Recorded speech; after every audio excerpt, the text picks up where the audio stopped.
Hello and welcome to the FatBoss Guide to Maiden of Vigilance on Mythic in the Tomb of Sargeras. So coming into this fight with little knowledge about the encounter apart from your previous experience that you had on Heroic, you're probably expecting this encounter to be a real damage check. In fact, it's not at all. Hitting the Enrage is extremely unlikely.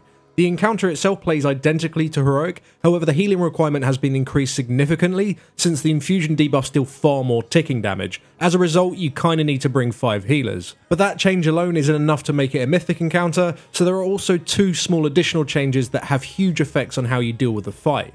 But anyway, let's talk about Phase 1 first. So as Loz already mentioned, the infusion ticks deal a large amount of damage, so having 5 healers pretty much covers this. However, having 5 healers is also useful for the unstable soul. On Mythic, 2 to 3 ticks of the soul without any healing, and you're very likely dead. So when mass instability is cast and the 3 targets have the soul, it is vital that you spam heal them to prevent them from dying, and those players should really think about using a personal. Now the unstable soul debuff itself is dealt with in the exact same way otherwise, just jump down into the hole when you have under 2 seconds left on the debuff duration. Hammers will also want to be dealt with in the exact same way. They're pretty easy to solo, just make sure you bring yourself to damage reduction cap or use some sort of immunities, and with 5 healers you have many external cooldowns available, so make sure you use them. Now the new change on Mythic added to this phase is that orbs will spawn. You'll see fell and holy coloured circles spawn near players, and seconds later, an orb will spawn from that location and begin to fixate the player that it spawned nearby. Once they reach that player, they'll act in the exact same way as orbs from phase 2, either buffing that player if they match the infusion type, or putting unstable soul on them if they don't match the infusion type. Now these circles are designed to spawn on players that do not match the infusion type, so this causes complications if you only have fell players on the fell side and holy players on the holy side. So in order to deal with this new mechanic, you'll still want to split your raid on each side with half being on fell and half being on holy, however the range DPS should move to the side that does not match their infusion. So we assign melee, healers and tanks to be in melee range of the boss or on the outsides of the room, and then the range DPS stand either on the inside of the room or just slightly towards the back. Both groups of players then need to be ready to assist each other in soaking each other's orbs as they spawn, whilst of course maintaining a good distance from one another to prevent any unstable souls from proccing. Now orbs don't come in too frequently, but you should have to expect to soak orbs on your side at least once or twice per phase 1. Just keep an eye on what's going on around you and be prepared to either move away so that the opposite infusion can come and soak your orb, or be prepared to go and soak the orb for other people. And honestly, that's it for this phase. Simply watch your feet, don't get hit by the hammer circles, spot heal the unstable soul players, and be prepared to either soak the orbs that match your infusion type, or move away from others that don't. Once you got the hang of that, phase 2 will begin. Now phase 2 works the same as Heroic also, however the one big change is the orbs. If a single orb goes unsoaked, it'll apply a nasty dot to the raid, each orb dealing more damage than the previous. The first dot will need healing cooldowns, and the second one will pretty much wipe you.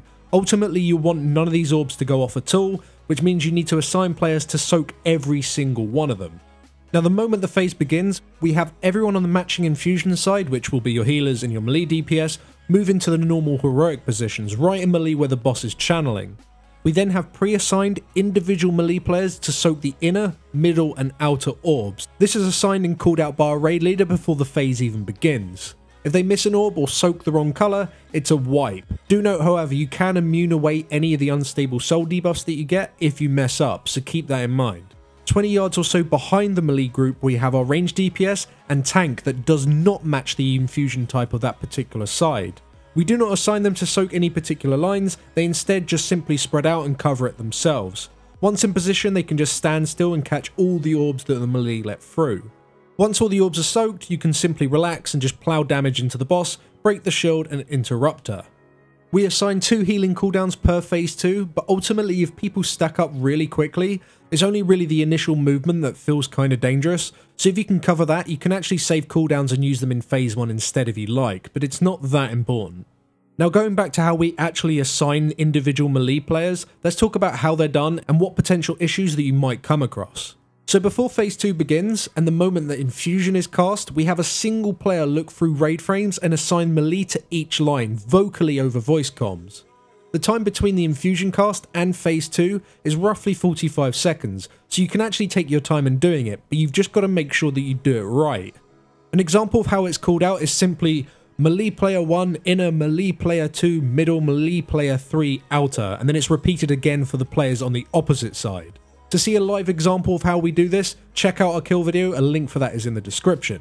Now the downside of organising it like this is that if players don't listen to voice comms as it's being called out, it's pretty much over once you get into that phase because people are going to be all over the place. So it's vital that everyone is paying attention to comms, especially as the calls are coming out.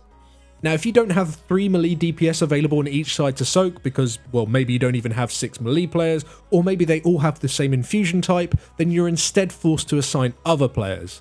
The next best option really is ranged DPS. They'll just need to return to the infusion side that matches them, but providing they're careful as they move over, it's perfectly fine. Just make sure there is enough of you on the opposite side to catch the orbs that are let through by the melee team. Alternatively, the tanks can also do it, and if you're really forced to do it, then a healer can do it as well, but that's not ideal because it will affect their output. But that's the fight, it's all about phase 2 really. Once you've got that phase down, you've essentially killed the boss. You just need to get a pull where absolutely no one messes it up, but that's kind of difficult to do because you have to do phase 2 at least 3 times, so have fun with that. So thank you very much for watching, guys. If this guide did help you out, then make sure you leave a like on it, it helps us out a lot. If you'd like to see a written version for this guide or any of the other bosses in the Tomb of Sargeras, then do go and check out our written Wowhead guides. The link for that is in the description below. Also in the description below is a link to one of our kill videos, so as Loz said, if you want to see how the calls are done live as we kill the boss, then that's a really good example of it. Do go and check that out. And before we do go, we'd like to take this opportunity to say a big thank you to all of our supporters over on Patreon. You guys are absolutely fantastic. Thank you so much for your continued support. And thanks again for watching, guys. And we'll see you next time. Thanks for watching.